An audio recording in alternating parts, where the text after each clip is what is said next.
There's no way of, coding this one with anything other than gains. This is Mm, a monster episode, and anyone that's interested in anything hypertrophy related, body comp related, is going to want to listen to this episode. It's a powerhouse.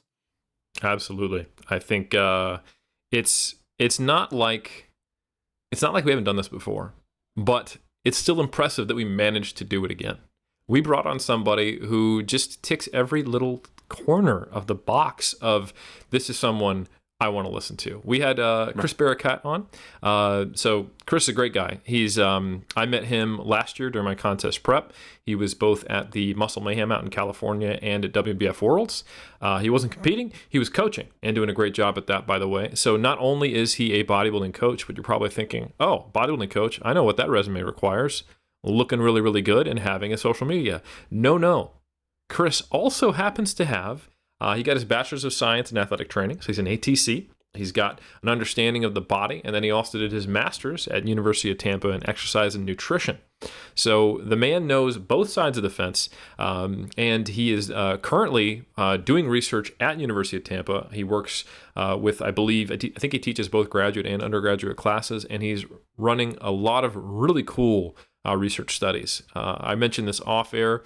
I mentioned this to Omar multiple times when I thought about bringing Chris on, that it's really cool for me as someone who, not that I was the first by any means, but I was one of the earlier generations of people who was trying to do research in the field of strength sport and body composition in kind of the modern era. And it just really warms the cookies of my heart to see that there's other good people who are both involved in the practical side, like Chris. He's a competitive natural bodybuilder, he's a coach, and he's also doing the damn thing in the lab. So to have this guy on, and to have him exist makes me feel good, just to see that there is a robust group of leaders coming up is just a really cool thing to see. The continuation of the lineage, the proud lineage. And yes, Eric, you are correct. When I said you started this gangster shit, you said, actually, they're definitely my predecessors, but being a science communicator, doing the damn thing, coaching individuals. But as I said to you, okay, yes, there's technically a generation before the NES. There's the Atari 2600. But ain't nobody cares about the Atari 2600. It's all about the NES. It's all about Zelda. It's all about Metroid, Kid Icarus, Castlevania 3, Dracula's Curse. That's you, okay? The hits just keep coming. There are no misses. There's that Nintendo seal of quality. And so, yeah, Chris is the next generation. We got the Super Nintendo. We got the up-and-comers. So today we're talking about a monster topic that everyone, even if you're like, I'm too cool for that. Like, I know, body recomp. You are one of those delusional newbies. In your heart of heart, you wish it was true. And we're going to talk in a level of nuance that you probably are expecting from the cult, but you're going to learn things that you weren't expecting, where it's going to probably reframe what it means to not only body recomp, but the possibilities inside of you. Absolutely. Yeah. So what struck my eye as, oh man, this is a good one to talk about, and that Omar absolutely gave the seal of approval. And as you know, your finger, the pulse of the people, Yep. one and the same. Okay. Yep. So when you said, yeah, we got to get him on to talk about that, I was like, okay, good. I'm starting to develop this soulless ability to see what I can extract from our audience in terms of their likes that I need now as my endorphin drip. But no, in all seriousness, new publication recently came out in the Strength and Conditioning Journal. None other than Chris Barakat was the first author, and it was about this topic. Body recomposition can train individuals build muscle and lose fat at the same time. So this is something he's done some deep thinking on. He's reviewed the literature. He did that alongside a lot of really great folks in the industry. One of them you might recognize, the heir to the Campbell soup line, Bill Campbell, PhD, CSS, FISSN. The man, he's doing it big time. You know, he's been on. So Chris has got a lot of great mentors in his life, and he is now pushing the field forward as a leader himself, asking the questions that have been burning in the mind of the collective evidence-based community and challenging the assumption we've had. In this episode, you might feel triggered, but you might finish feeling complete and hopeful. And if there's not... And I even called the man a beacon of hope at the end of this episode, and I think if you listen and you watch and you pay attention, if you stay open-minded, you will learn why. Now, this is a topic, Eric, I can get behind. Sure, we have what do we're calling them athletes now, Eric? Is that the proper terminology? If they bodybuild, yeah. Oh, well, no, see, that's what I'm saying. So we have I'm blanking even on what strong guy. If they lift. What Lifters. Weight lifting, weight life. Anyways, there's some power people. There's people that like power. They're electrical. They're big fans of the band AC/DC or whatever. Anyways, this is a topic I can get behind. Hunks being hunky, and we have a bodybuilder, which immediately just catapults him to the top of our list of favorite guests. And we make no bones about it. Sure, we might say from the outset, iron culture for all lifters, but actually, really, the thought process between myself and Eric is that it's all about hunks being hunky. It's kind of our slogan between us, internal slogan. You have your external, where you signal to people outside of your group, and then internally, that's what we consider really the epitome of iron culture. Yes, and so we're honored to be joined by one hunk. Not only a hunk of the below the neck area, which is probably arguably more important, but he's also pretty hunky between those ears. You know, from chin to top of the head. Yeah. We got Chris Barricat. Guys making me blush out here, man. I feel like a mini hunk. Oh, you're full hunk. Yeah, you're a full hunk, buddy. Yeah. Man. We have a whole scale, and we checked you up in advance. How do you think we don't screen guests according to qualifications? It just so happens that you have a master's degree, you've published some research, you've been very helpful in the bodybuilding community. But the first honestly, if you didn't catch our eye, we wouldn't be having this conversation. So that's kind of relevant to the topic today. There's several topics, but we're talking about the Holy Grail, and it doesn't matter if you're a newbie or you're a so-called advanced lifter. Fun fact, go watch the episode with myself and Eric when Eric came up with the most fire title of all time. Eric is the true, not even a rogue AI, because you're a compassionate human, but the one missing component to just make you unstoppable was a little bit of shady marketing. And as soon as I was like, Eric, just think about it this way, you're like, I got it. It's like, right? And you came up with the best title. You're not an advanced lifter. So even if you think you're an advanced lifter, it doesn't matter who you are. If you ask in your heart of hearts, and that's what we're really looking for here. We're getting introspective.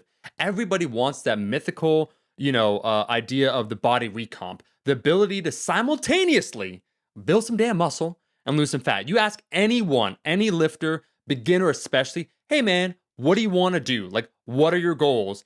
No one says just to get, unless their name's like Mike Israetel, where it's like to get as absolutely yacked as possible. Like, I want to build the most amount of muscle. It's like, I remember that's what he said to me in person. I'm like, that makes sense. Most people, it's like, build some muscle and get leaner, right? That's most people, right? There are some people that want to turn into the Hulk.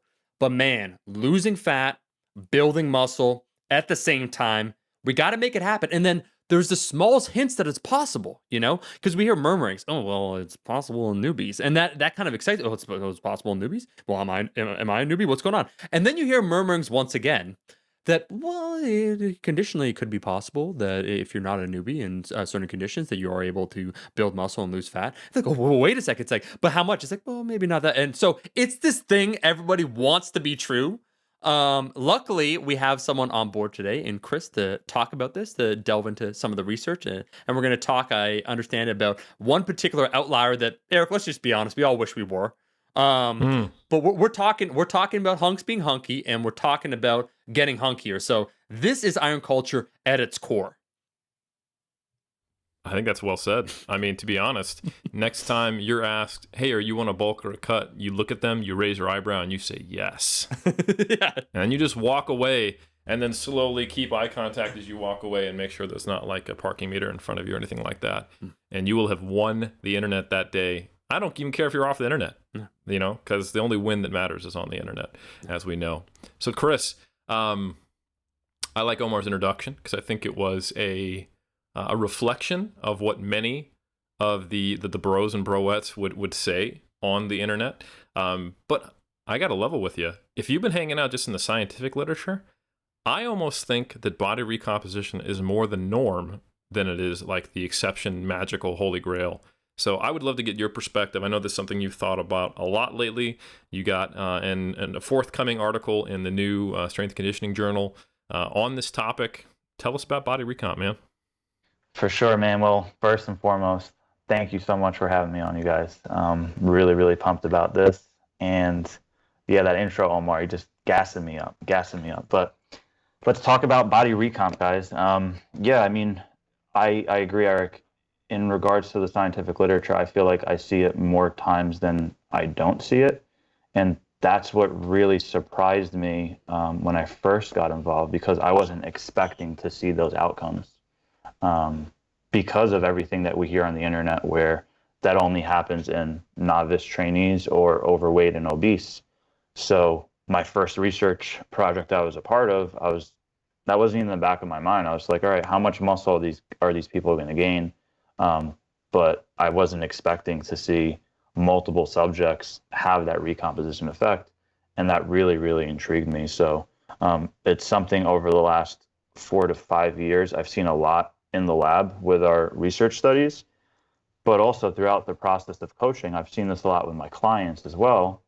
And I think it's important that, maybe the paradigm shifts a little bit and people have a little bit of a deeper understanding in regards to how these processes may work and not shooting themselves in the foot before they even get started. I think a lot of people in today's online evidence-based community actually kind of demotivate someone from getting started, because if you're told you're only going to gain 1 pound of muscle this entire year, or you can't gain muscle and lose fat at the same time, for some people, they might not ever get started if, they feel like the ceiling is that low. So I feel like a lot of people have put themselves in this box, and their self-limiting beliefs or their understanding of the science might actually limit their progress, and unfortunately limit other people's interest in the sport or interest in the process and just motivation to kind of get started with all these tools. Now, Omar, I like that comment as to the motivation and the perspective, because we've talked about this many times in Iron Culture that one day you will hit your last PR. One day you will find that no matter what you do, your stage weight doesn't change, but you just look like you've eaten more pizza in the off season. However, and don't get me wrong, that is a crisis for lifters. That moment in time is it requires some mourning. It requires some maturity. It requires, and I would say the main benefit of this is that it requires you to have new reasons to lift and reevaluate things and have a deeper connection with the iron. But you absolutely don't want to have that crisis before you even begin getting serious about lifting. So I think that's a really good point that Chris made, that going in with rosy-eyed glasses at the start, I would say is probably normal, and it's probably better than going in super cynical or feeling like, why is this even worth it? So that's a really good point. And I think I remember having the same experience as you did, Chris. Like, I came into the quote unquote evidence-based community, and there were certain voices, and there are, to give credit on the whole, I think the evidence-based community is very science interested, and most of the quote unquote shit we just say, which every little click or echo chamber in the world has shit we just say that most people don't question because it's our 10 commandments. And we like to think we don't have those things in the evidence-based community, but we darn sure do. And one of them is that body recomposition only happens when you take steroids, you're a newbie, or if you're starting with a high degree of body fat. But I have been reading a lot of anatomy textbooks, and I've been reading a lot of the works of great anatomists, and I'm still looking for the calorie deficit switch and the calorie surplus switch in the body, and that one automatically turns off the other. Haven't found them. I've been looking next to the uvula. I've been looking next to the pancreas. I've checked out if there's something hiding behind the gallbladder. I've wondered, hey, the appendix supposedly has no function, but is it actually the switchboard of the calorie deficit, calorie surplus, Yeah. What if you had appendicitis and had that bad boy removed? Now we're in real big trouble. Is that the secret to body recomposition, is get your appendix removed? Confuse that circuit system? No, that's not it? All right. So what I'm getting at is that I think, and there's nothing wrong with this, people understand things through heuristics when they're non-experts, and that's okay. And in fact, it's our duty as science communicators to use heuristics to give people a functional understanding, especially in a science like sports science or exercise science or nutrition science, where it's not just I want you to understand a theory. You're asking me, what do I do today and tomorrow and next month? So I've got to give you something now. However, it is also my duty, if I think it's important as you move through your journey with the iron to become a better student of the sport, to take you through the School of Gains, if you will. Shout out School of Gains, to give you in kind of that process of understanding what's really going on. So I remember early on for me, and I'm sure this is true of many people, that I did think of being in a surplus as a thing. I thought of being in a deficit as a thing. I knew that being in a surplus was better for gaining mass. It was better for gaining performance. It was better for being happy. It's better for my metabolism, bro. And then deficit, essentially all the opposites. And I'd ask questions like, well, can I gain strength in a deficit? As though there were a simple yes or no answer. And I think some of the root misunderstandings about body recomposition, and I'd love to get your thoughts on this and if you agree, come down to seeing a surplus and a deficit as just a binary state, 0 or 1, machine language. Sure. Yeah, I think that's a huge problem with it. And by the way, I absolutely love the paper that you were on with Slater about is energy surplus required to maximize muscle hypertrophy. It was an awesome paper. Yeah, I think that's it. I think that's a huge problem, and it's something that is actually still being taught at some colleges by some professors, and it's the understanding by many, like Dr. Campbell, who was a co-author on that paper that we put out. He mentioned when he was in school, like that's what he was taught. You have to be in a calorie surplus to build muscle, and you have to be in a calorie deficit to lose fat. And it's just not that black and white, and there's plenty of evidence that shows that.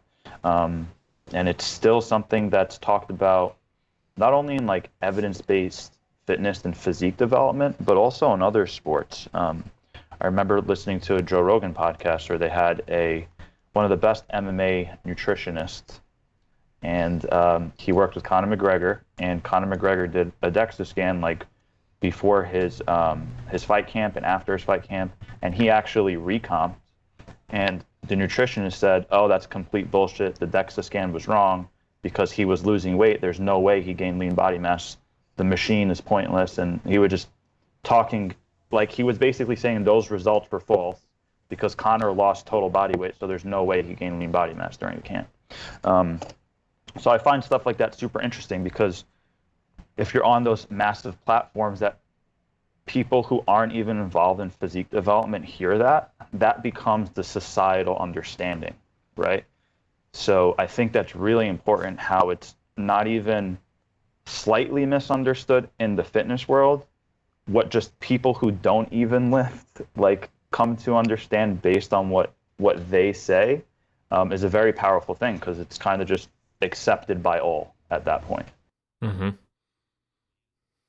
No, that's really well said, and I think that is something we always, if you put yourself forth as someone who's going to try to educate the masses, share information, and I would argue that almost everyone in our field who goes beyond, like, I would say even to the bachelor's degree level, because most people, like if you look at what's the entry point after you get a bachelor's degree in exercise science and nutrition science, it's almost always working with people, which makes you an educator, it makes you a mentor. Further than that, it just increases your platform. You know, you get a master's or a PhD, there's a high likelihood that now you're going to be an educator. So I think it really pays for us to not just be scientifically accurate, but to think about how what we say is understood. Another example of the way that we use a heuristic to understand physiology that's useful but inaccurate goes to the whole idea of how we build muscle or build tissue. We talk about laying down bricks, building a house, adding sand, like adding something to something else. But in reality, like the place all this happens, it's almost like if the bricks were growing more bricks, that's actually more accurate. Like there's already a house there. You didn't go into the gym as just like a nervous system and eyeballs that floated in there. And then, all of a sudden you started lifting and muscles came. So for example, one of the things I recommend in my books is to gain a certain percentage of your body mass as a target weight gain target. Because where does muscle protein synthesis happen?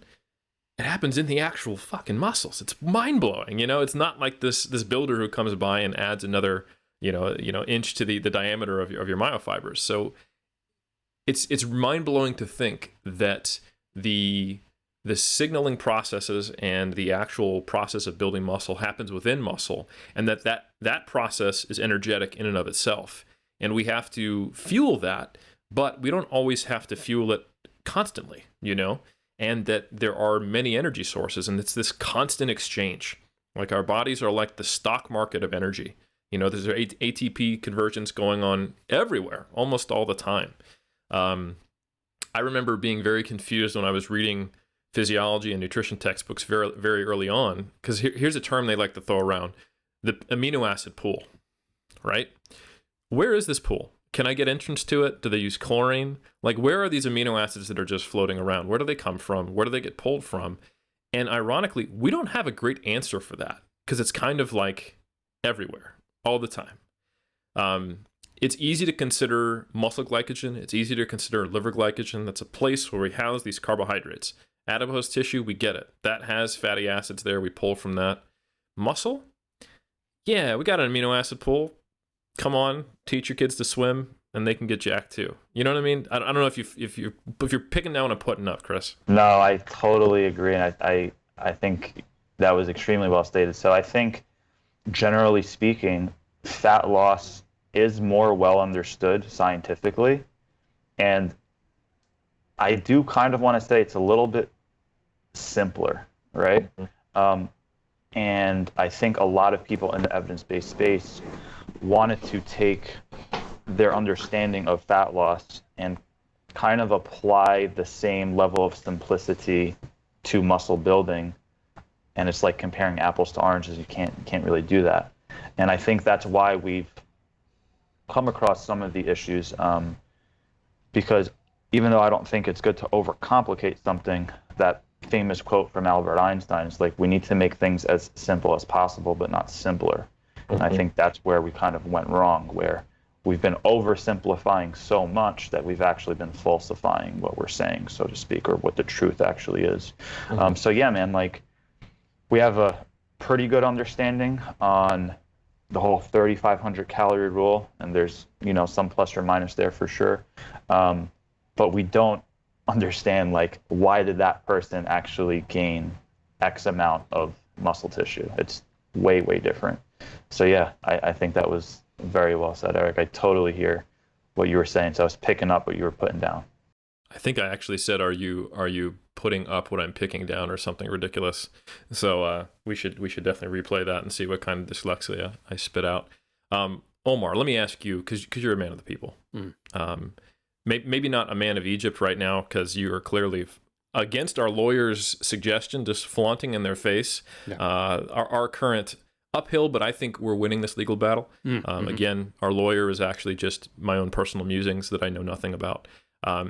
But as a man of the people, do you think it'd be more helpful for us to argue to convince right now, let people know, have Chris talk about the evidence of, hey, yes, recomposition is real, or do you think it'd be useful to talk about maybe how or why? Because I think there's probably still some holdouts. I think there's some people with their arms crossed. They're in their car, listen to the podcast, they've crossed their arms, they immediately uncross them because they realize I'm driving, and I almost started swerving into traffic. I should get my wheel alignment checked. But if they could safely cross their arms, they would, in defiance of this knowledge I'm putting out. So what do you think? Eric, my brother, I only have a few things to say. First, we were here first, and that's my strongest declaration I can make against Egypt. That the original title for your books were going to be The Great Muscle and Strength Pyramids, to have no confusion as to who came first, because we're going once again by the Mayan calendar. It's transcontinental. It's complicated. Our lawyers understand it. We understand it. The world restarted in 2012. Basically, when Eric got his pro card in 2011, that precipitated the change in 2012 with the world. Anyway, so that's my statement, and I'm willing to die on a sword, Eric, for that. And I will say, I do think, Eric, we need to not convince other people, because let's be honest, how to win friends and influence people, the easiest way to get someone to your side is just to call them stupid. So if you don't believe what we're saying, believe what we're saying, then you're an idiot. But sure, let's go on. Let's just convince those that might be holding out, because I do think that is an accepted truism in the evidence-based community. Like you hear, and I think a lot of times, often, unfortunately, when you develop almost a reactionary position, you're trying to counter something else, right? So I think people that work one-on-one with individuals, like trainers, once again, it's kind of this mythical thing everyone wants to attain. And so it's lowering people's expectations, but almost to the point where it no longer holds true. And so it kind of has precipitated all of the evidence-based community where it's like, yeah, it's don't focus on body recomp. And so I'd love to hear more actually from Chris. I think you're totally right, Eric. And I personally, I feel justified already by this conversation because, Chris, what you don't know, Eric's my coach. So I've said soulmate. He just, like, every time I says that, he says they're static. I'm just going to say it one more time. Soulmate. It's very clear. It's SOULMATE. So there's no confusion in terms of what I said. Anyways, I missed a few of those letters, but I don't think we should spend too much time on it. Yeah, no, we could go over it after this, but anyways, we're on the same wavelength, Chris. He helped me last year lose some weight, finally not be fat, and it was a fantastic feeling. But there's a curious thing that was happening when I was doing it, and that's initially, Chris, I would report weigh-ins, and the weigh-ins would actually continue to go up. And he would say, "This, I'm cutting, like I'm clearly losing fat." And he said, "Yeah, but like your scale weight, it's like 185, 187.4, 193. So each subsequent week, it was going up." And so I kept telling him it was a body recomp. He had me take photos. I sent them in. He said, "There's, without a shadow of a doubt now, I could say safely, it's just pure adiposity. You're gaining fat."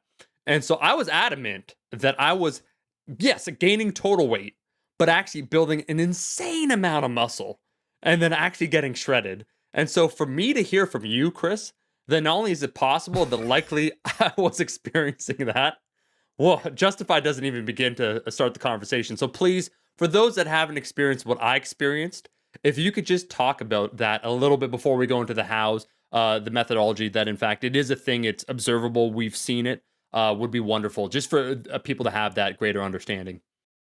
So Omar's lived the truth. Now we want everyone else to have the data to know that it's real, I guess is what you're saying. Okay, I love it. Yeah. To feel vindicated, Eric, Yes. Gotcha. Yeah. So should I start with like the research that I was involved in that I saw recomposition occur? Hey, man, I think you can take this in whatever direction you want, because if you don't, you've seen the directions that we're going to go in. Sure. All right, let me get this started then. So yeah, man, my first research project I was a part of when I was a master's student, it was investigating autoregulation of exercise selection compared to a fixed exercise selection. And we had about 17 subjects, I believe, finish that study. And 5 out of the 17 demonstrated a recomposition effect. When we looked at the group means, both groups gained lean body mass, and if you looked at the averages, they both gained a little bit of fat mass too. But like I said, 5 out of those 17 actually gained lean mass and lost fat mass at the same time. With 2 of those outliers, the most significant change that I saw in that 9-week training period was one subject gained 8.6 pounds of lean body mass while simultaneously losing 4.2 pounds of fat mass. So that was like the biggest outlier in that first study. And I was like, whoa, this shit is pretty cool. And it was something that I would see with my clients, but I didn't have objective data on it. I just had waist circumference measurements. I had progress photos. So this was the first time it kind of slapped me in the face. We're like, all right, this is going on and this is really cool. And then literally like 2 months later, we started in the spring semester, we started another research study that was looking at velocity-based training. Both of these were by my man, Jacob Rauch. And this was in female volleyball, collegiate volleyball players. And interestingly there, we saw extremely significant recomposition effects in both groups, where one group gained essentially 5.9 pounds of lean mass while losing 4.9 pounds of fat mass, and the other group gained 5.9 pounds of lean mass while losing 5.9 pounds of fat mass. So that kind of blew my mind. And I looked at the individual data, and some of these girls, gained 4 kilos of lean mass in a 7-week period and lost significant fat mass at the same time. It's like, whoa, what is going on here? But one caveat to that, I should say, is that they were working with a sports nutritionist and an RD who has worked with Olympic athletes in the past in her country. Her name's Gloria Velasquez. So she did a great job of giving them really solid nutrition input. And they also started at a relatively high body fat percentage. So that definitely plays a role in whether or not you're going to potentially see that recomposition outcome. So again, like I just kept seeing it in the lab. I kept seeing it with my clients. And then when I was living in Tampa, I started finally getting clients that I was working with online. If they were local, I was bringing them into the lab. So then I had a couple of clients where I was seeing this recomposition effect occur. Especially one that really stands out was a female bikini competitor. And it just kind of kept spiraling and spiraling, and it kind of hasn't ended, and I don't expect it to end. So continued to kind of dive into that rabbit hole. It seems like that's kind of what I'm going to continue investigating. Mm-hmm. That's really interesting. So let's talk. So it happens. I think some people are probably driving safer now. They've uncrossed their arms, but they're probably, now that they've accepted it, they don't understand it. How could this be? Because I think most people see it as, well, look, if you're going to build new tissue, you have to be providing energy for it. You can't build muscle in a deficit. And I think it's important to understand. So one of those groups, and I don't want to miscite the numbers, they gained roughly an equivalent amount of pounds of muscle that they lost in terms of pounds of fat. Is that accurate? Yeah, that was the OTL group in the female study. Gotcha. Yeah, so I think most people, when they hear that, they would think, oh, they were eating it in maintenance, because we think about a net surplus or net deficit as directly tied to change in scale weight. And I think some of the more savvy people will be like, oh, and I know there's water mass changes there, so maybe not perfectly. But let's say if we took water aside, that's actually not 100% accurate. And I can help people understand this if you are a macronator. If you've been doing if it fits your macros, how much energy is in 1 gram of protein, folks? I'm going to listen to the whole TikTok crew. They got it right. They said 4 calories. All right. How about fat? TikTok crew, 9 calories. So that means that for the same unit of mass, there's a different unit of energy. So that means that if you were to gain 1 gram of protein in your body, but lose 1 gram of fat mass, you were actually in a 5-calorie deficit if we were to use those rough things. And that extends all the way up to lean body mass, fat mass, and there is, of course, there's more nuance to it than that, but that's a really basic way of explaining to someone that, hey, the change in scale weight, even when it's equivalent for lean and fat mass, isn't exactly right. So I don't know, how did I do on that? Was that a decent explanation there, Chris? An awesome explanation. And I also think it's important to note that not one subject gained the same exact amount of lean mass that they lost fat mass, but that happened to be the group mean. Mm-hmm. So again, you look at the group mean, that's what's reported, but it's not necessarily telling the whole story. So make sure you're looking at your standard deviations and stuff like that. And I think that we literally should just share all the raw data in exercise science and just put it all out there for everyone else to come up. Like, if you take 10 people and you have them look at a data set, they're going to look at that differently, and they're going to come up with different explanations as to why X, Y, and Z is happening. So I think we really need to just share all the raw data like all the time. But yeah, that was a great explanation. And interestingly, some people would even gain like a significant amount of lean mass and they only lost a little bit of fat mass. But still, I mean, what's going on there? Are they in surplus? Are they in deficit? What's happening to their body scale weight? So much is going on, and it's so individual, and context is everything. Absolutely. It's also important to note that these don't happen with a snap of the fingers, right? This happens over an 8-week period. So if someone was, in a significant deficit but had a very low threshold for adaptation, they probably would have seen a fair amount of fat mass in those weeks, small amount of muscle gain, and then in other weeks, if they're maybe in a very slight surplus or roughly around maintenance, it would have been predominantly probably gaining muscle mass. And then we see what happens at the 8-week mark and versus pre-post. So all useful stuff to understand. It's also interesting to think that not all of adipose tissue is adipose tissue, and not all of lean mass is necessarily, like dry muscle mass. Absolutely. I think there's a ginormous fluid shift. And I'm really excited. We finally have a Impedimed BIS piece of technology that we just got. So we'll finally be able to do like 4-compartment body composition reports and have intracellular, extracellular water. So Awesome. I'm pumped about that. Yeah. But yeah, there's a huge fluid shift. So I think a lot of times when people are gaining a tremendous amount of lean mass, they literally look a lot fuller, but I would never say that they're actually accruing, myofibril tissue.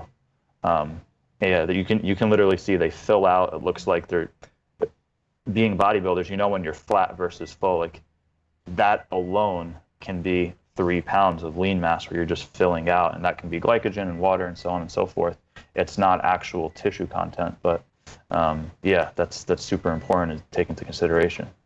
Absolutely, and that's some of the things that. So one of the interesting little side benefits I never thought of me starting to get more into other strength sports instead of just kind of being the traditional, like, quote unquote power builder that I've been since I started lifting, interested in powerlifting and interested in bodybuilding. Now that I've gotten into like weightlifting and done some strongman comps, I go through periods where I do highly specific training, and it is counterproductive to my immediate goal to keep doing the amount of bodybuilding work I need to do to maintain like all the muscle I possibly have. So I do see sometimes some pretty rapid fluctuations in my, I'm going to say, appearance of muscularity, because I highly doubt, again, like you were saying, that I'm actually losing significant dry muscle tissue or gaining it. But man, I tell you what, within the same week currently, so like my weightlifting schedule, I train 4 days a week. It's probably 80% weightlifting. In the week, I add a set of rows, a set of lat pull downs, a lat push down, a bicep curl, and typically 1 or 2 other exercises, sometimes a hamstring curl, sometimes a calf raise. And the day after and the day of, later in the day, when I do like 3 sets of flies and 3 sets of lat pull downs, all of a sudden I just go and I look again like I'm in the off season as a bodybuilder, which always blows my mind. Yeah. No, I totally agree with that. Like, I literally did legs 2 days ago, and like my legs look fuller that night of and the next morning. Whether it's a little inflammation and edema or a little bit more water and glycogen, whatever, I just definitely fill out. So yeah, it's pretty cool that you notated that. And like right now, everyone that's dealing with this quarantine, there's so many people that, either didn't have gym access or their training program kind of took a hit for a decent amount of time. They probably went through like a decomposition phase where they lost muscle and kind of looked a little bit softer. So their body fat percent went up, but their scale weight might have stayed the same. Like, at least that's what happened with me initially. And then the second I got back to normal training, my scale weight was basically staying the same, but I was like, oh wow, I look way better. I'm leaner already. My muscle fullness is coming back. So I think people experience it quite frequently, but there's still like a debate about it. It's 2 separate tissues, and people need to like get out of thinking that they're that interrelated, because they're 2 different systems, right? So yeah, they're 2 different systems. They're both related to energy intake. So sure, there's at some point, obviously, and I think Greg and Knuckles pointed this out in a discussion we were having in the mass group, I want to say like a year ago, but someone was arguing that, hey, like there's no reason why recomp shouldn't be able to happen. And he was like, well, mathematically, there is a certain point where like you're not just going to lose all your body fat and use all of that energy to produce muscle. Like, you can't keep doing that. And then also, as competitive bodybuilders, you and I both know what happens to all of the, I would say, the systems in our body, the hormonal systems, the nervous system, everything that supports muscle growth. What happens to those systems when you go to the process of getting down to single-digit percentage body fat? They become less ideal for growing muscle, certainly. yeah. But that's almost indirect, I would say. Like, if there was supposedly a way that you could diet down to, say, 7% body fat as a male and still sleep great, not have your testosterone negatively affected, not be having essentially all the symptoms of low energy availability, sure, you could probably lose another percentage body fat and gain muscle. That just doesn't happen. And maybe it happened to somebody a couple, like, hundreds of thousands of years ago, but they didn't make it through the ice age, and now their genes are not part of the system anymore. So, you know what I'm saying? No, for sure. One thing I wanted to add that we'll later get to is how an individual can practically evaluate that a body comp is in fact occurring. Because when you mentioned, Chris, about the quarantine individuals, one of the things that I stated, just to try and help some individuals out, is that there is a marked difference between also just the mirrors and lighting in a commercial gym versus your home. Like, it's their job to make you look good. There's a reason why there's that ambient, dark lighting, almost that hotel room style, top down lighting, all those things. Like, you can't replicate that at your house. So you're used to seeing yourself post pump in the change room where, guess what? They set up that mirror to make you look good. And now you're training at home. You got your mom and pop mirror that's kind of like janky to one side, doesn't have the lighting. You're like, I don't look as good. And there's all these factors then that kind of come together. So I think afterwards, after the practical consideration, because it is kind of almost a meme at that point, where that's why I made that joke about myself and Eric, where it's like, I think I'm recomping. It's like, I'm not so sure about that. For you in particular, I'm not so sure. But I think there's so much more to talk about on this topic. And I think, Eric, what's really going on, just to use one more musical analogy, is you're doing it again. Y'all are doing it again. What happened when we had the discussion, we did a duo episode, Eric, on cardio, where it's kind of like, you think you know, but you don't really know, where someone can parrot the information. So it's like someone plays a lick, or they learn a real cool guitar riff. It's like, I could do this. It's like, but do you understand it though? It's like, if we're to say, hey, let's like improvise in like G major, so that's like the scale that chord's from. It's like, you actually know nothing about it, because you looked, you saw what someone else did, you're repeating it, but do you intimately understand it? Can you play with it? Like, even describing there where you said about, protein and fat and how many calories are in each, and like the scale weight and all those things are then, Chris, you going into the composition, or how there could be those fluctuations where you could weigh the exact same and look markedly different, and a body recomp's not occurring. It's you just like what you're training, what's inflamed and so forth. I think there's a lot of fundamental assumptions that are being questioned.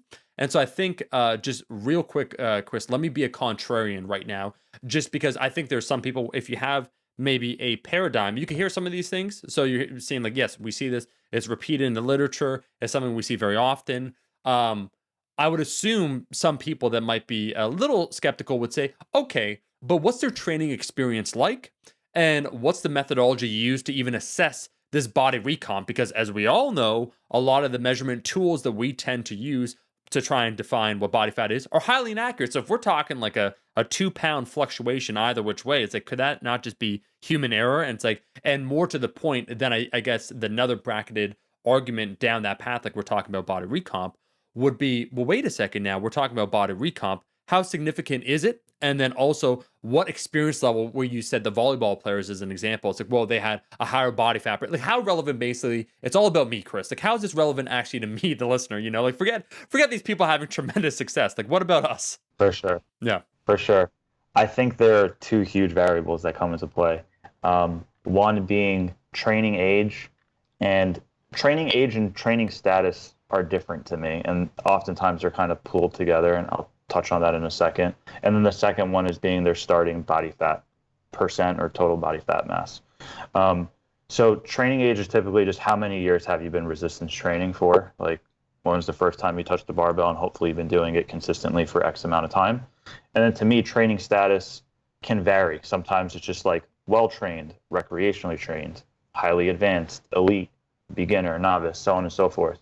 And that's usually defined by them being able to lift X amount of weight relative to their body mass. So if they're doing a bench or a squat, that gives them well-trained or recreationally trained or untrained or elite, right? Based on their strength levels.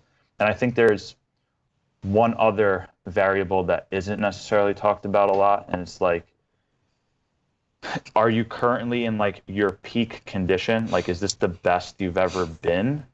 Or have you been better before, right? So I would consider myself well-trained. I actually don't consider myself super advanced, even though I've been lifting for 10, 11 years now. I still don't consider myself advanced because I'm not super strong.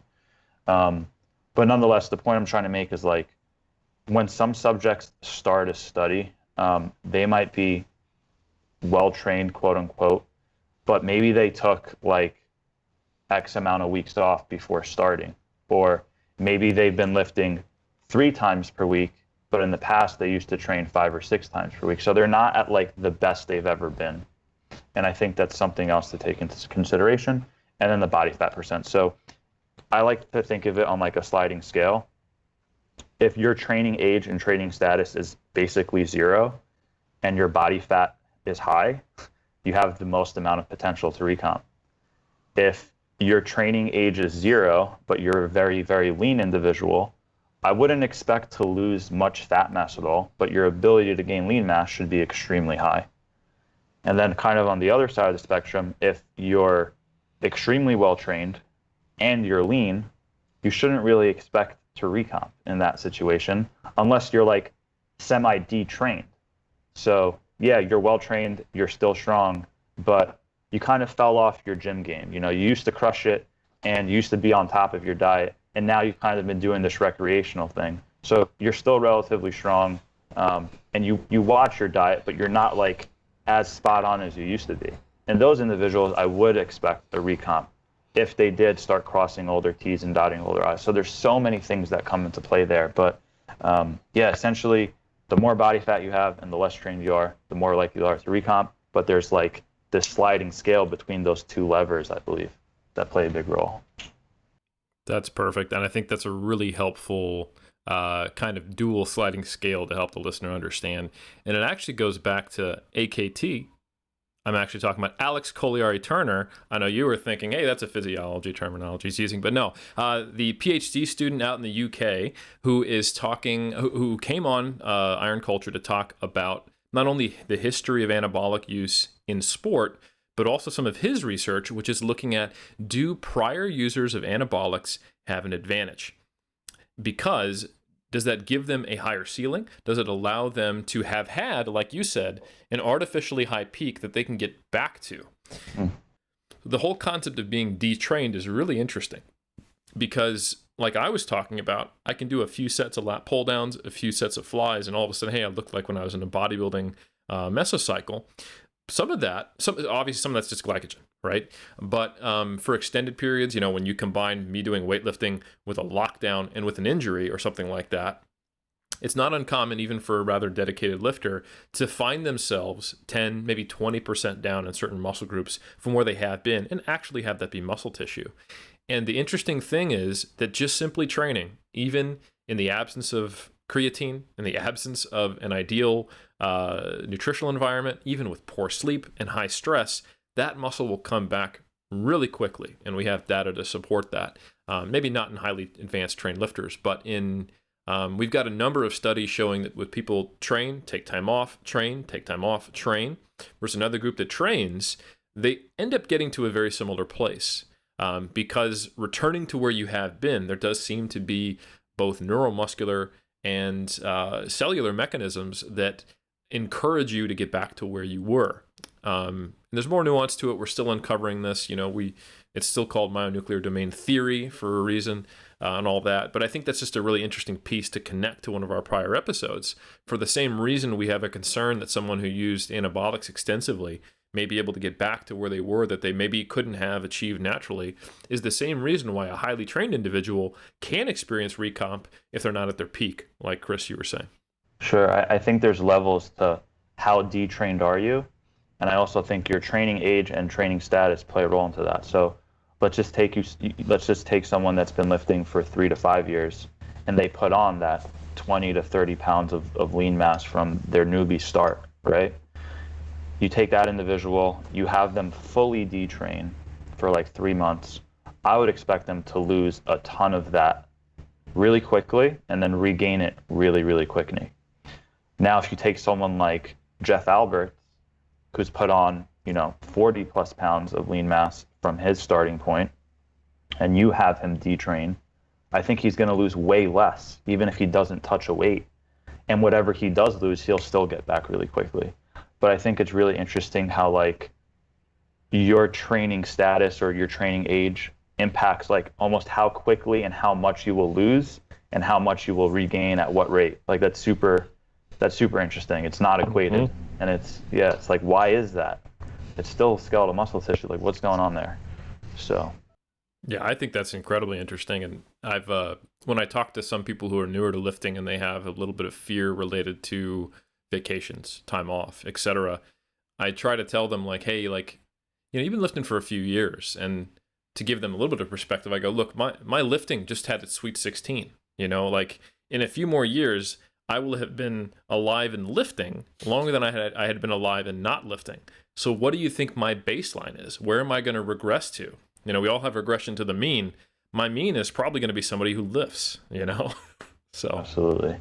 So let's talk about what do you think are some of the, and obviously this is not something we have firm data on. What do you think are some of the underlying mechanisms behind why this is possible, and what leads it to be something that we do observe so frequently in the literature?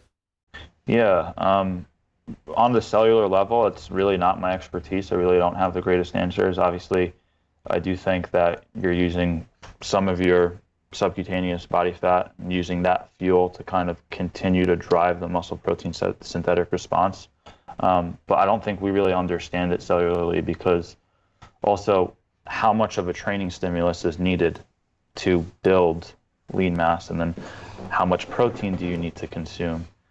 When looking at the data, it's really interesting, because there's been studies where, like, take those volleyball athletes, I believe they were consuming 1.6 grams of protein per kilogram of body weight, which isn't super high by any means.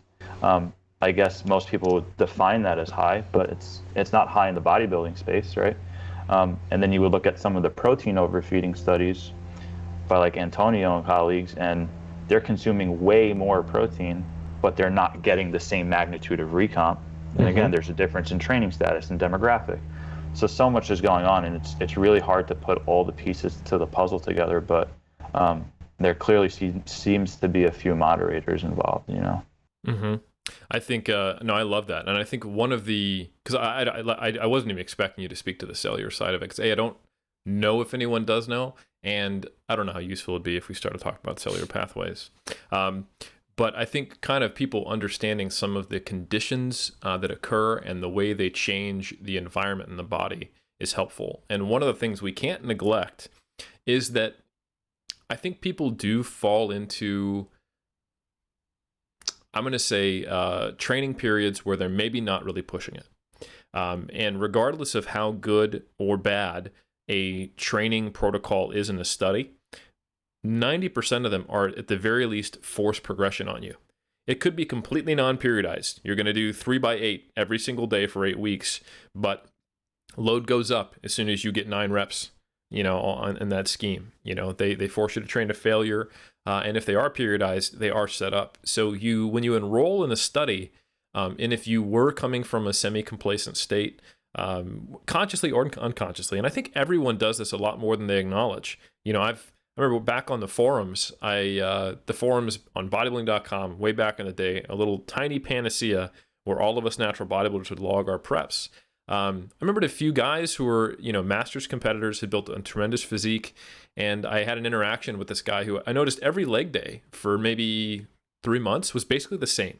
And I don't just mean the same exercises, but it was like, I do 3x20 with 315 on squats. Very impressive. And anyone who can do, 3 plates for 20 reps for 3 sets on squats is probably built some impressive legs, or at the very least some impressive strength and muscular endurance.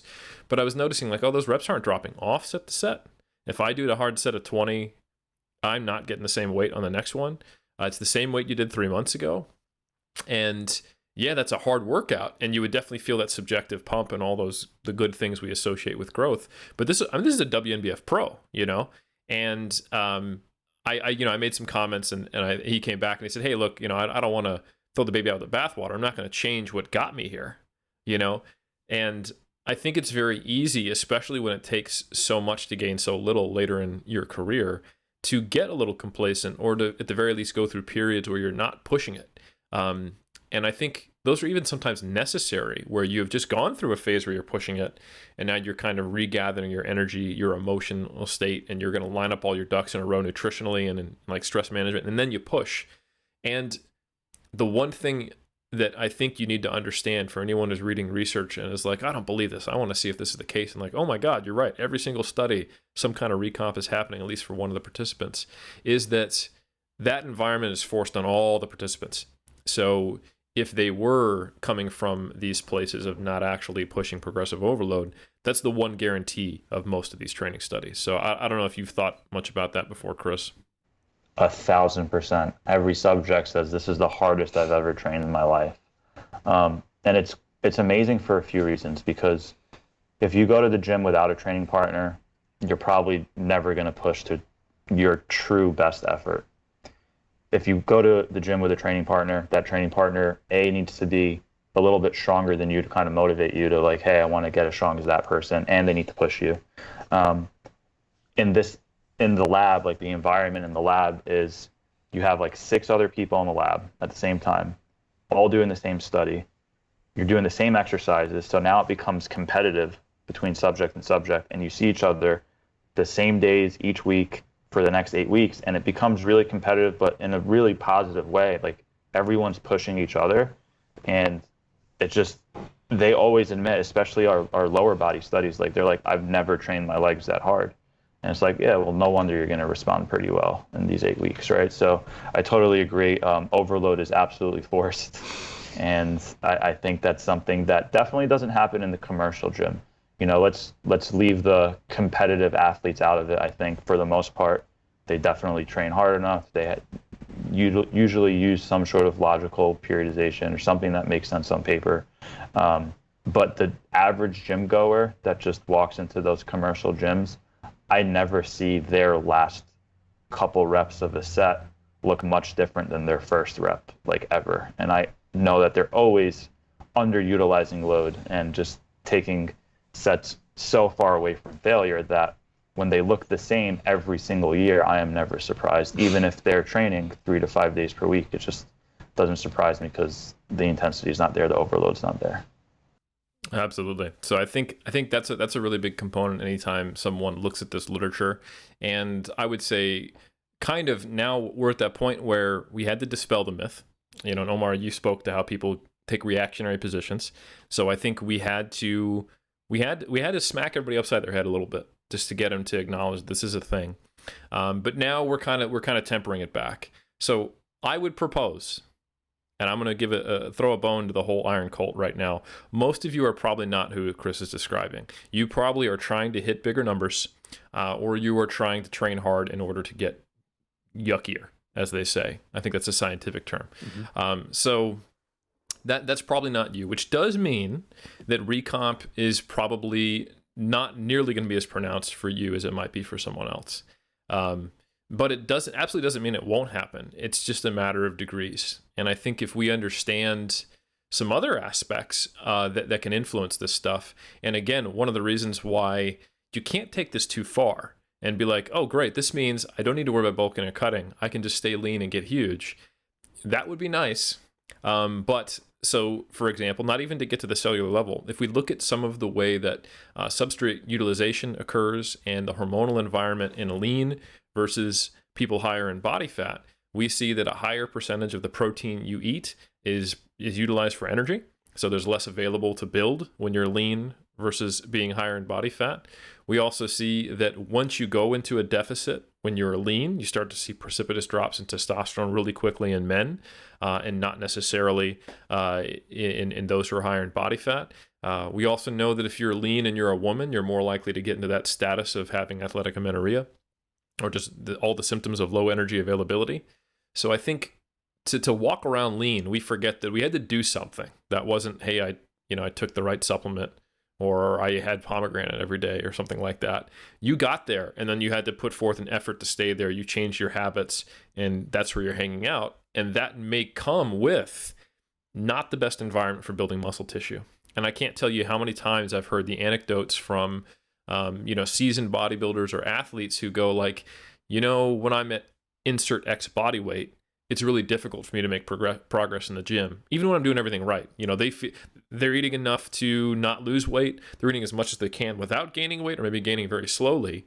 But they're in this kind of half-mast situation, in terms of where all their body systems are operating at, to where you might expect their testosterone levels are a little lower. You might expect that their sleep might not always be great. They're waking up sometimes. And I think most people who've been in physique sport have experienced this at some point, and they know there's a certain range, often related to their stage weight, that's just not a great place to be if they want to build muscle. And I think that does tie into this discussion. I don't know. I guess this might be a question for Chris Barakat, the coach. How does this tie into some of what you've seen with your competitors? Yeah, I think it totally depends on, again, their experience level is always super important. But I've personally utilized really high protein diets with a lot of my clients, especially the more advanced ones. For example, I know a lot of people kind of keep protein the same, whether they're in a surplus or a deficit. With some of my athletes that are advanced and we are pushing body weight up and they're eating a ton of food every day that I personally wouldn't want to eat as much as they are, I really drive protein pretty high. So like I've had a couple 175 pounders eat up to like 275 grams of protein because they're eating like 620 grams of carbs, 650 carbs, and like 100 grams of fat, where so much of that protein is actually trace protein, where they're getting like less complete amino acids and complete proteins and getting all their essentials. And so I feel like once calories get that high in a surplus, you need to continuously increase protein as well, just to ensure that you're actually eating the same quantities you previously were of like animal protein. And I do think those higher protein diets, I do think that they have led to like leaner bulks, less fat gain, and potentially more muscle gain, just more successful gaining phases. But yeah, there's been so much variance from person to person. I've also realized that a lot of my female athletes retain their muscle way better when dieting compared to males, and honestly even kind of recomp during preps, whereas when it comes to my guys, I'm like, all right, I just want to preserve everything. I'm not expecting to gain right now. And yeah, there's so many players involved, so we can dive down so many different things. Yeah, sorry, I have so much in my mind, I'm just not sure exactly where I want to go. We will give you direction. We are here. We have the pen light. We're in the cave. We're going to take you eventually to the exit, or at least, on a long path that eventually ends in a dead end. And we know that getting back will starve to death. But nonetheless, hopefully while we're starving, out of there. Exactly. Yeah. It's an exit. It's an exit. Yeah. And I guess the most important thing is that we die jacked. So I think now that we've said, hey, the Holy Grail is real, and everyone, oh my God, and we finally got them to believe it. And then we said, look, but the Holy Grail, it only works sometimes. It's not that great. It's kind of like, a reasonably holy cup. It's not quite saint status. This is like, there was a priest, he drank out of it one time. It's a great cup, and you should want it. Now we need to give people some guidance on how do they get this semi-holy, not grail, but cup. And I think this would be a good point to start giving people some direction. So I think I kind of kicked it off a little bit that, hey, it's probably not feasible for you to be like, I'm going to get as lean as I want and then just gain muscle from there.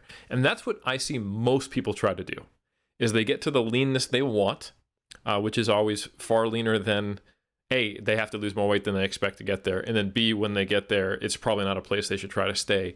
And then they try to put on lean mass.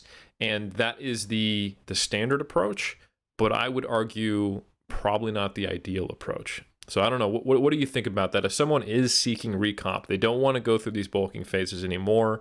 Either they don't enjoy it, they don't like what they see in the mirror, they don't like the up and down cyclical process. If someone is looking to go through or at least utilize recomping as a more effective tool, is that something they can just do, or do we need to realistically think about some periods of being in surplus and deficits? Yeah, I think for beginners and intermediates, it really is something that they can do. And that's when they kind of need to fully assess everything they're currently doing with their nutrition and their training. And also, hey, are you actually prioritizing your sleep? I think a lot of people have oversimplified the whole if it fits your macros and flexible dieting approaches where, hey, yeah, I'm getting in 1 gram of protein per pound of body weight, but they're doing that in 2 or 3 feedings per day or something. They're not really focused on peri-workout nutrition, and they're they have room to potentially increase their protein intake further and experiment with something that they haven't previously have done. I've seen with clients, I've seen a lot of good progress by literally increasing protein intake way higher than they've ever gone before, potentially increasing meal frequency, and really focusing on peri-workout nutrition, not because it's magical, but because if you focus on those variables, you're going to have more energy in the gym, so you're going to perform better in the gym, you're going to sustain for a longer period of time, and you're going to recover better, so you're actually ready for your next session. And those things start to add up over time, day by day, week by week, macro cycle after macro cycle. And I do think those details do make a difference. It's not something that you would necessarily observe in a really small snapshot of a 4-week period, but it is something that you might notice significant changes over 12, 16 weeks. And again, I think you need to ask yourself, what are your goals and how much do they mean to you? Like, how high of a priority is it to you? Where are you going to become so much more meticulous, where it can be a little bit mentally fatiguing to achieve this goal? Or would you rather be happier with a more flexible lifestyle that's less stressful, but understand that you're truly not optimizing every single variable, so don't be upset that you're not getting your maximum potential because you're not doing everything that's required to reach your maximum potential. And I think that's something that people need to understand. Like, elite athletes that are trying to cross every T and dot every I, they're obsessing over these variables, especially in bodybuilding. And it's totally fine to say, like, that's a little bit too extreme for me. I don't want to do that shit. So I'm going to live a little bit more flexibly and have a more social life and stuff like that. But I do think if you did go to the extreme of really making sure all variables are lined up to the best of their ability, you would get better progress. Absolutely. Omar and I, we talked about this not too long ago. And as you described, when I sold my soul to be better at titles. And it really didn't cost much, folks. If you want to get good at the YouTube game, all you have to do is take your principles and your morals, and then just, once you've taken them, don't put them back in. Just leave them somewhere. I wouldn't throw them away, because you may need to apologize to the internet, not like truthfully, but to regain those followers after you. Certainly not sincerely. No, I would never suggest that.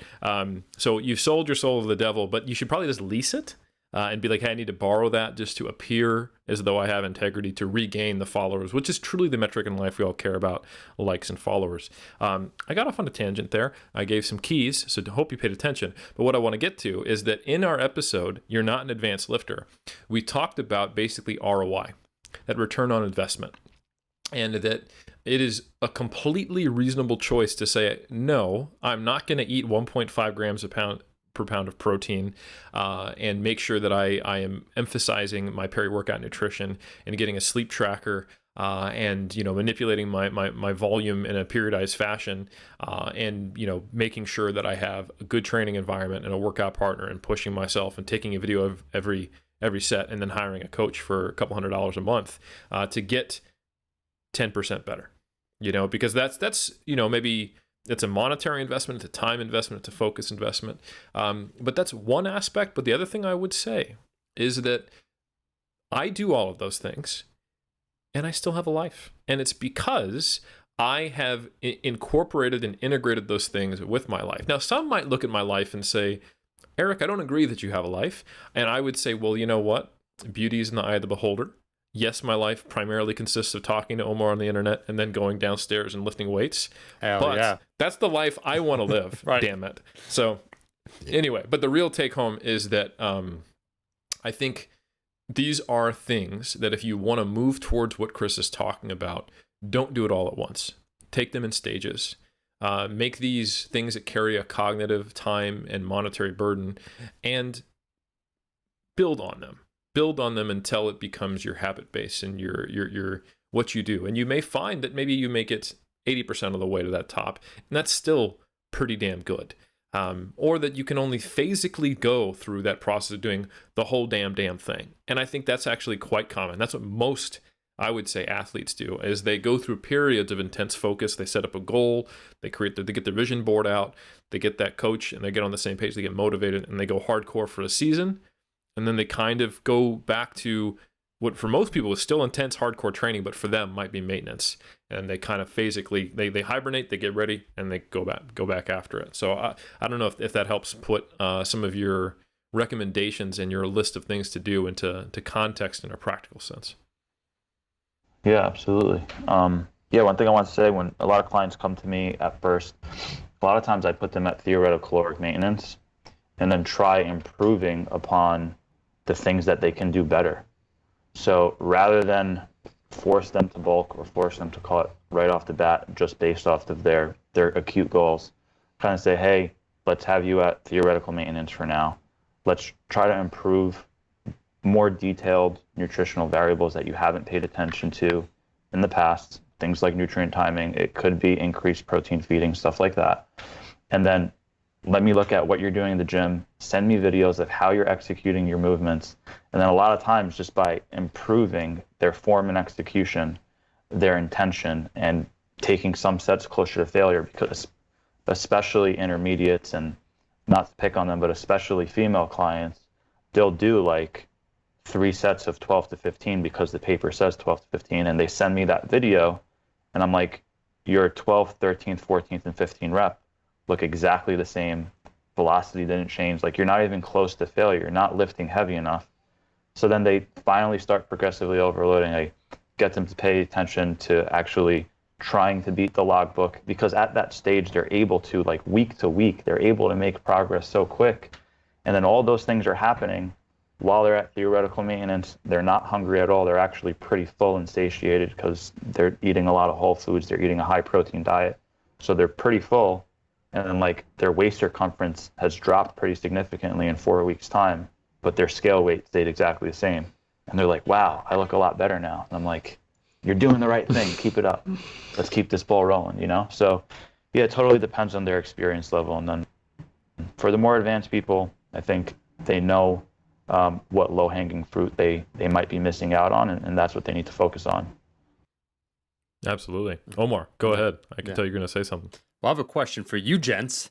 From the coaching side of things, when we're talking body recomp or just getting more results, would you say almost, because I kind of feel this is the case, a transmutation almost occurs in that once you start checking off all those little boxes, it's almost the effort that you put in to those things mentally then prepares you to give more effort in the gym.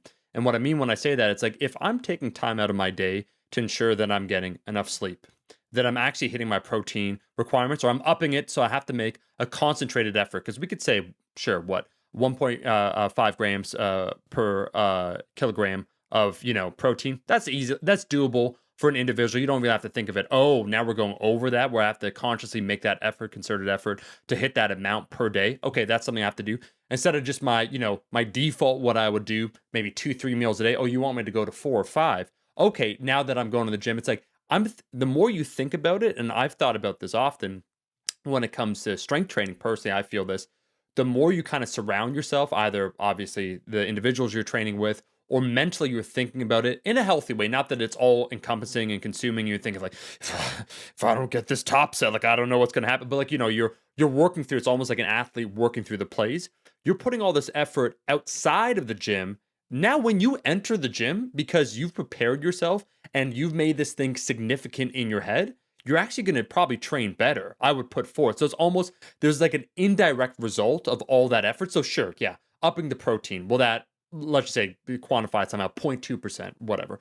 Getting the sleep, that's another few percentage points, right? But almost also the percentage points that occur then when you enter the gym. And to your point, Chris, when you said, and I could totally see this, man, you enter a study, you think you're training at RP9, like to Eric's point, where people are like, yeah, that's RP8. And Eric's like, but was it though? Like, was that RP8?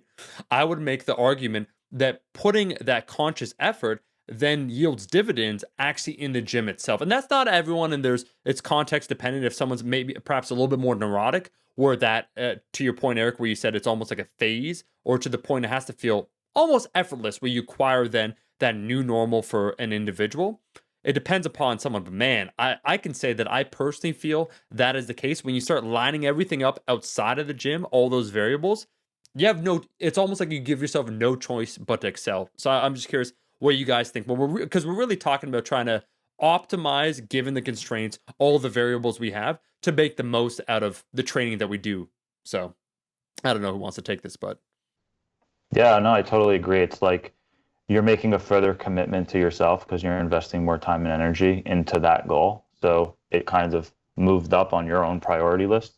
And again, like some of these things where something like peri-workout nutrition in the evidence-based community, a lot of people say, doesn't matter, right?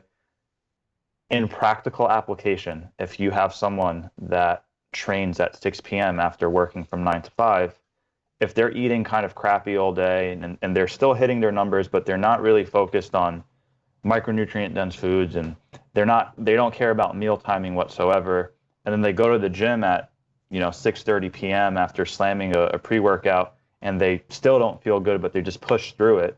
There's a difference between someone who got an amazing night of sleep, had a very nutritious breakfast, had a very nutritious lunch, had a great pre-workout meal at work, post like now their work shift's done, they did their 9 to 5, they're on their way to the gym, rather than like feeling already exhausted and tired, they actually feel pretty good. That's going to affect their performance. That's going to affect their motivation to even go to the gym. That's going to affect their performance in the gym. Sorry, I already said that. And then so on and so forth. And it kind of snowballs. So just because you might see some data that says, it doesn't matter. Well, how does it affect that person psychologically? How does it affect their commitment level? And then how is that going to snowball and kind of makes some of the other variables more effective or less effective, so to speak? Yeah, I can only echo what Chris said. And I think to really kind of build on the picture you painted, Omar, it's almost as if, I think most people have done this. I know some younger people may not at a certain point, but I'll make it more broad than where I was going to go. You might save up to buy something or invest in something or get your first home or whatever. And that, especially for bigger items or more serious circumstances, might take years. And you might have to work extra hours. You might have to make some sacrifices for your budget, not go out to eat as much, et cetera, et cetera, et cetera. Meet a financial planner. You put all this effort forth to get this thing, then you're not going to go and like, oh yeah, bought my home, but I'm not going to fix the roof. Whatever. I don't care if it rains through it, like once you do that thing or save that thing, it's important. It carries the weight of all of the sacrifice and effort and time you put into it. And I think that's the same thing you're describing, Omar, is you don't set yourself up by spending money on a coach, researching, supplements, changing your nutrition, and then go to the gym and just wing it. That's typically not what you see. So I think that's exactly one of the benefits of getting almost any coach. I think if they actually make you be more mindful, is that you're more mindful. You have now someone to be accountable who helps you be accountable to yourself, and I think that happens at all levels. So that is another kind of untangible that is in these research studies. When people, especially the type of people who decide to volunteer to be in research, they're some of my favorite people, man. Like I can't tell you how many really cool people have volunteered to be in research studies that I've been a part of, because they're altruistic, they're interested in knowledge, and they also want to grow, and they want to do it in a way that benefits everyone. They're pretty dope people, I'll be honest. And they are often people pleasers, and that can actually be a problem when you're trying to control research and do things like that. You need to make sure that that they're doing things properly. But you get people pleasers who are with these researchers who are interested in a question, and like you said, it might be in a group environment. So especially if it's athletes, they're going to be motivated, they'll be competing against each other. Remember when in Dr. Zerdos' lab, we had to start erasing the numbers that we would write from last week for each participant because they were on a whiteboard, because a few of our participants were choosing their loads not based on the RPE like they're supposed to, the whole point of my study, right? But based on what that guy did. He's like, what did he hit over there? And I'm like, okay, we have to erase these as soon as our participants finished, because homie over here is trying to hit a 180 squat because that guy hit 180, even though the target's an 8 RPE. That's epic, though. It's good, and it's also a threat to the the internal validity of the right. So anyway, my point is I think there is more that goes into a study than we see when we're reading in the abstract, and then when we read the full text. So I think it is a surprisingly good training environment if the lab is doing their job right, and especially if they know what they're doing, they can also create a reasonably good, even though it's a kind of a templated program, and you can embed elements of auto-regulation to make it kind of more inherently individualized. But anyway, I think that that's a huge component. And absolutely what you said, Omar, is that when, as a coach, when you help someone cross a lot of T's, dot a lot of I's, there are those indirect benefits to them taking the whole thing a little more seriously and being present with intent for their whole journey. Gents, I want to talk about one more topic because, we've been on a roll. It's been about 75 minutes. And Chris, you've been so good. I'm just going to say it out loud, and I know Eric feels the same way. You're coming back on the cult. It seems like you got a microphone, so we're going to have a second part on a second topic. But I think maybe to dovetail this now at the end, having a conversation about what people are really asking would be prudent. And what I mean when I say that, when people talk about the recomp, what they're really asking, if they're not, a newbie, is they're really asking to have some tangible way of looking better without having a huge long-term commitment one way. And what I mean when I say that is, someone wants to do a body recomp. They essentially, when they look at themselves in the mirror, what they really want to know, they want to look better than what they are currently looking like. And that means, either a slight increase of muscle and or also a slight decrease in body fat. And both of you went over some of the variables that are play that you can actually have a homeostatic weight, and that can actually improve. These individuals are maybe not looking in the short term to commit to the long cut. So they might be 15% body fat. And yeah, would they like to be 9%? Sure. But they know that's going to take X amount of weeks. And they're kind of looking for some sort of tangible improvement. And I think a lot of people could probably relate to this, that as you get more advanced in your lifting, looking yourself in the mirror and seeing some sort of change without a huge commitment takes a lot of effort, right? Where, you want to get lean, like both of y'all have stepped on stage. It's like, okay, I know what my off season looks like. When I'm in season, that's that drastic change where I could visibly say and quantify, I'll look better. And so people, when they ask about the body recomp, they're really kind of asking to look better. And a newbie asking that is, I would say, significantly different than the intermediates and the advanced lifters that are curious on this topic. And so from the coaching perspective now, the question I'd have for both of you guys, we've been flirting with it a little bit. Some of the best left stones that aren't typically unturned or turned over when people are in this quest for a better body, where they might be thinking, yeah, I'm doing some of these things, but what are some of that low-hanging fruit that an intermediate or advanced lifter can apply to have a more favorable composition in a shorter term process? Because I think when we think of cutting, or when they think of what it would entail, it's longer term. So we're talking, at least 4 months, maybe 6 months. We're talking about huge changes. What are some of the factors or some of the variables that individuals can manipulate to have a better physique or better appearance of a physique at their stage of lifting? So we're eliminating out the newbies. They're gone. Okay. They sunk with the Titanic. Now we're talking about the intermediates and the advanced lifters. Sure. You want me to kind of get this started? Yes. Go for it, brother. Okay. Yeah. So again, when it comes to intermediates and advanced, I mean, that is kind of a big gap, to be quite honest with you. But some of the low-hanging fruit, I see plenty of intermediates that just aren't even tracking and logbooking what they're lifting. That's a huge thing. Like, I go to a commercial gym here that's actually kind of hardcore, but I don't see anybody logbooking anything. They're staring at their phone in between sets, but they're never tracking their loads, and they're just going through the motions. So first and foremost, track what you're doing in the gym. I think everyone on listening to this podcast already knows that, so I kind of feel bad mentioning that. And I don't want to sound like a broken record, but again, are you actually tracking protein intake and calories? If you are, okay, have you ever experimented with higher protein intakes than you're currently doing? Have you ever experimented with more protein feedings than you're currently doing? And then if you want to get more nitty gritty, besides tracking calories, are you tracking all 3 macronutrients? And then from there, like I said, just are you actually dialing in your pre-workout nutrition, your post-workout nutrition? I could definitely talk about some of those things in more detail if you want to kind of dive into peri-workout nutrition. but I don't want to sound like a broken record. So I kind of want to pick what exactly we're going to talk about because it's so broad. Yeah, if you want, I'll take that baton. I'll run with it a little bit and just give some people some context. I think one of the cool things when we look at some of those studies you mentioned earlier by Antonio on really high protein intakes in reasonably well-trained people training on their own too. So they didn't get all these training effects we were talking about. Not all of them, but some of the studies were, hey, keep doing your own training, and they would get pretty, I would say, advanced for like recreational trainees. Like you could tell when you read the studies, these are serious kind of recreational bodybuilder types.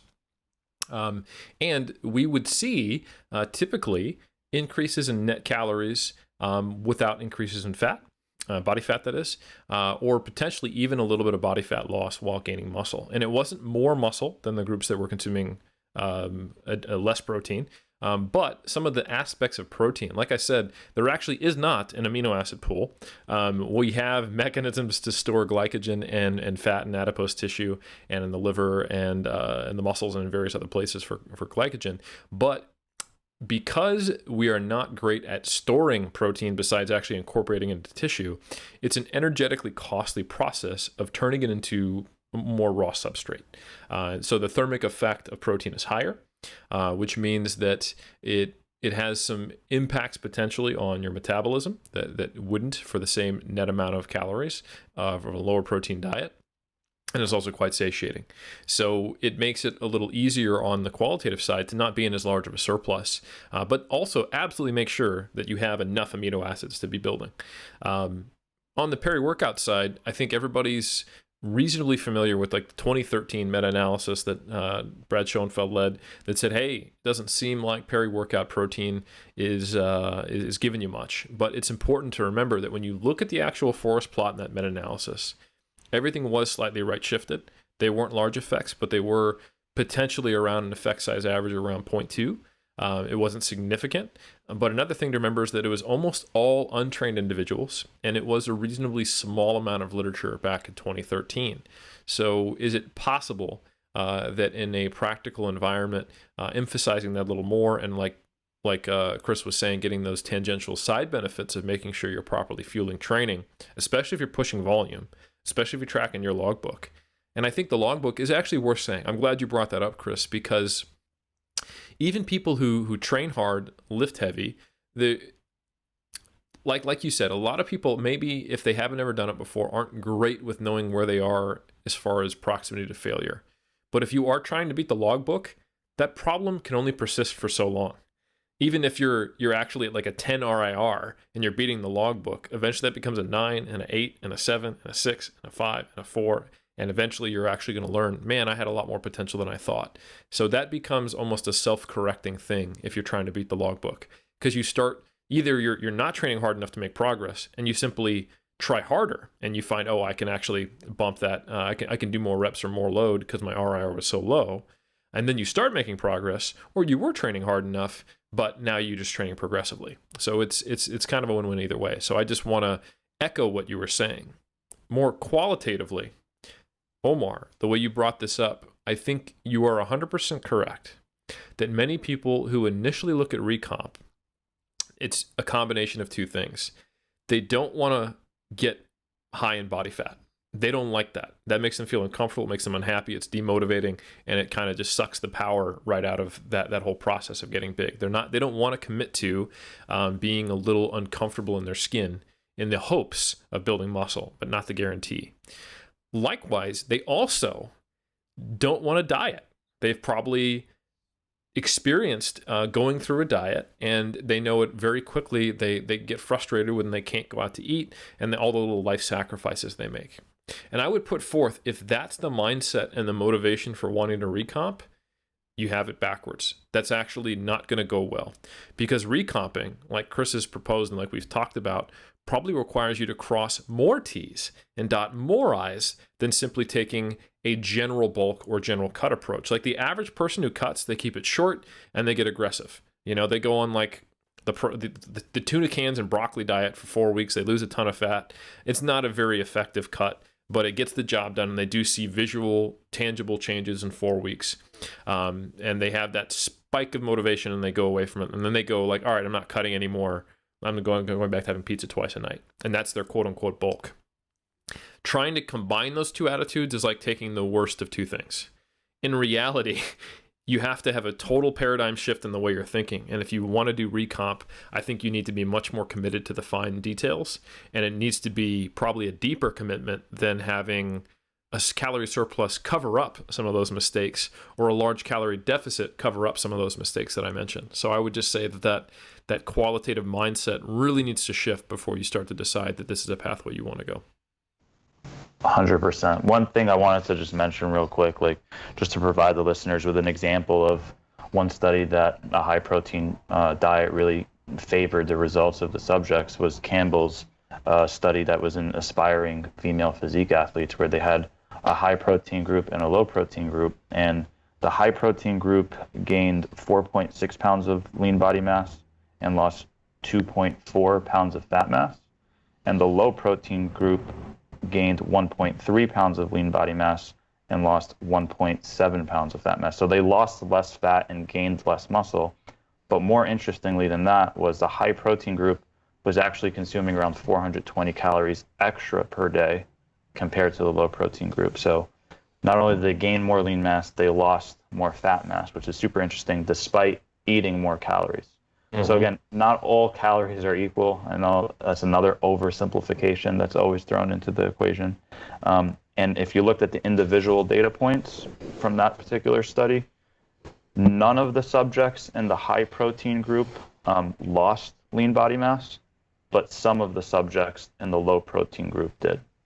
And again, that just points more to the direction of how important protein intake really can be. And we're still not sure exactly what's optimal, but it sure seems like more never hurts. Mm-hmm. So if you've kind of been in the middle of what's considered, relatively high or quote unquote good enough in today's kind of space, experiment with a higher protein intake for 6 to 8 weeks and just see how your body composition might change if it does benefit you. Omar, did we give you the keys? Do they have the keys? I was looking for one weird trick, but you gave some helpful tips, and I suppose that'll have to do. And, let me just remark, that's why we will have another episode. There's many other things to talk about, but we've been talking, gents, 90 minutes of power, basically, at this point on, yes, a particular topic, but also far more reaching than that. I think it would be now pertinent to circle back and kind of ask Christopher, is there anything that we did not cover or anything that you want to clarify or explain when it comes to body recomposition? Because there's several topics when we're off here. It's like there's a lot of cool topics we could talk with you. We kind of went down this rabbit hole, and guess what? It's warm, it's safe, it might be dark, but as Eric said, we're all going to die jacked together. So there's the communal aspect, there's the ascension aspect. It's beautiful. So yeah, Chris, the floor is yours, my man. If there's just anything that we spoke about that you kind of want to go over, or some other interesting insights that you feel that we haven't covered.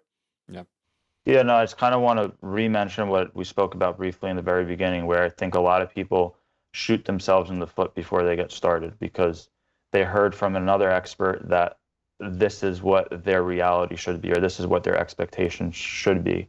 And again, especially for these intermediates that haven't crossed all their T's and dotted all their I's, if you want to make more progress, don't go in there with the belief that you can't, or like the greatest rate of progress that you'll ever see has already been made earlier in your career. I feel like progress happens not in a linear fashion whatsoever. It kind of comes in waves. And if you are an intermediate who's listening, which I feel like this podcast has a ton of those, that demographic, don't be discouraged and don't compare yourself to others. You don't know if you kind of have this outlier potential and you can make great gains if you haven't really maximized every single variable. If you want to take it to the next level, you have the ability to.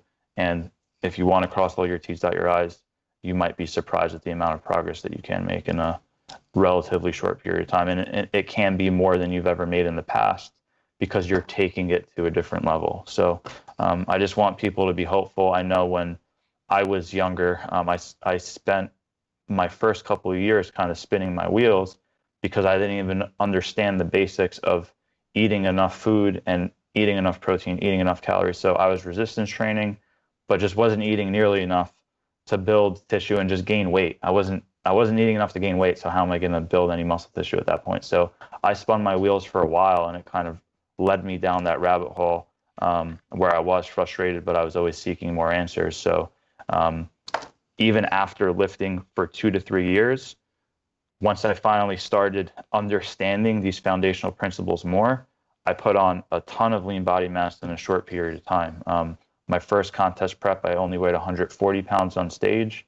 And then like 18 months later, I was 154 pounds. I gained like over 14 pounds of lean mass because I was even leaner in my second show. And that was after I was lifting for, 3-4 years. It just, my first 3-4 years were really crappy. And then my 18-month period was amazing because I finally started to understand what's going to move the needle. So, yeah, man, if you've been kind of discouraged and you haven't been happy with your progress, I hope that this gives you the opportunity to look yourself in the mirror, ask yourself what you can do better, and then make those adjustments and get after it. A beacon of hope. That's what we just had on our podcast today, folks. You too can have the newbie gains if you haven't had them yet. And I think that's just, I would say Chris isn't alone in that experience. I've seen that personally, not personally, but with my athletes and people I've worked with and colleagues and friends. So I think this has been a really useful episode for people. I hope that it has been a paradigm shift for many. And I'm sure we're going to get a lot of interesting comments and questions on this episode. And I'm sure people are going to be like, who is this Chris guy? I want to know more about this man. Mm-hmm. Where can I find him? So this is your time, my friend. If you could please tell the cult a little bit more about where you can be found, what you're doing, what the future holds in store, and where people can voraciously follow along and become your undying followers who never question your authority. Absolutely. Yeah, so in regards to social media, I'm most active on Instagram. So it's just my full name, @Christopher.Barakat. My educational platform is schoolofgains.com, and Gains is spelled with a Z. So you're going to find a lot of free resources, like any podcast I've been on just like this. You can find that there. Blog articles, the formal published research articles, you can see all the links to that there, and some educational videos as well. And then some of the products I sell, whether it's training programs, nutrition ebooks, stuff like that is there, as well as some coaching. When I first started, I was dealing just with competitors. So my first thing was called Competitive Breed, and that's still my baby. It will never go away, but that's just for the competitive athlete. It was kind of intimidating to some just normal gym goers. So kind of created School of Gains last year. And right around the same time, Jeff and I released that ultimate guide to body recomposition. So you can find that there. It's a really, really good nutritional resource for you guys that are interested in these kind of topics. Fantastic. And anything on the horizon that you're doing either in the lab or in your personal life that you want to drop a little hinty hint, Pooh? Yeah, sure. I'll mention a couple things briefly. We were working on a super cool volume study. It was kind of like a follow-up investigation that I think you're going to be really interested in. So it's a collaborative study with Dr. Brad Schoenfeld, and based off that all-base study where we did 12 sets, 18 sets, 24 sets, we did ask the subjects how much volume they were doing beforehand and then allocated them based on that. But what this study is going to do is we already started it, and then we have one full semester. Data collection was good, and then we started it last semester, and it got shut down halfway through. So we need a second cohort of subjects. But we have a control group where the amount of leg volume they're currently doing before starting the study, we're going to keep them there. Then we have a group that we're increasing their working sets per week by 30%. And then we have another group where we're increasing their working sets per week by 60%. So if you're someone that's been doing 10 sets per week, you're going to stay at 10 sets per week. We're not going to randomly throw you in a group that's doing 24 or that's doing 12. You're going to continue doing what you're doing, but now it's in a controlled environment. If you're doing 10 sets per week and you fall in that 30% group, you're probably going to start doing around 13 sets per week or so, and so on and so forth. So I'm really excited about that because volume has obviously been a huge discussion over the last 3 years. And my biggest issue with all of the research basically is we're taking subjects and we're just throwing them into these random groups where they're forced to do X amount of volume, not taking into consideration what they've done before. So if it's way less than they previously did and they didn't make gains, well, that makes sense. And if it's way more than they previously did and they made a lot of gains, that kind of makes sense as well. Or if it was so much higher that they weren't even able to recover, so they didn't make gains, that makes sense too. So I just feel like a lot of the volume research has a lot of room for improvement. So I'm kind of excited to get the second cohort of subjects in hopefully next semester. We're running another study on carbohydrate mouth rinsing, which is more of an acute study just to look at how that may affect resistance training performance. Trying to work on case studies between natural versus enhanced bodybuilders. So I know you guys had Terrence Ruffin on the cult. We had him in the lab, which is super exciting, and trying to follow him throughout his Olympia prep, and then compare it to someone like Rob Terry, who competes in the INBA for the Natty Olympia and stuff like that. So I'm trying to get really good local natural competitors and enhanced competitors for case studies, and then eventually a case series to compare like natural preps versus enhanced preps. But yeah, man, a lot of stuff's in the works. Looking forward to what the future has in store. Man, if I was going to simplify that, I would just say it's going down in Tampa, folks. Down, baby. Yeah, please come and visit, man. You guys both got to visit. I'd love to. That's how we're accepting the gift. Yeah, no, we're coming. Yeah, absolutely. Yeah. So one day when we're post zombie apocalypse, or at least we can travel within the zombie apocalypse we live in, I would love to. So yeah, I can't say anything else except I appreciate you coming on. I'm sure that everyone enjoyed this episode. I know this is going to be among the tippity top of the episodes that our occultists are the most interested in.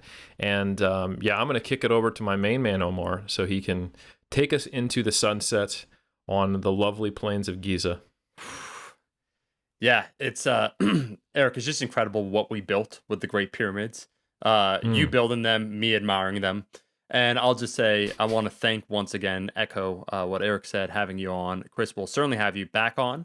I think you're just fantastic overviewing all the data and giving also, I think you can tell some of the science communicators, either if they have a prior experience coaching individuals or present experience, was it, okay, let me make this applicable. Where sometimes, I'm not saying anyone that's been on the cult, but you get a little lost in the weeds, and that could be interesting, right? It could be interesting to theorize those things, but it's like, how does it apply directly to someone? We're speaking right to the people, for the people in this episode.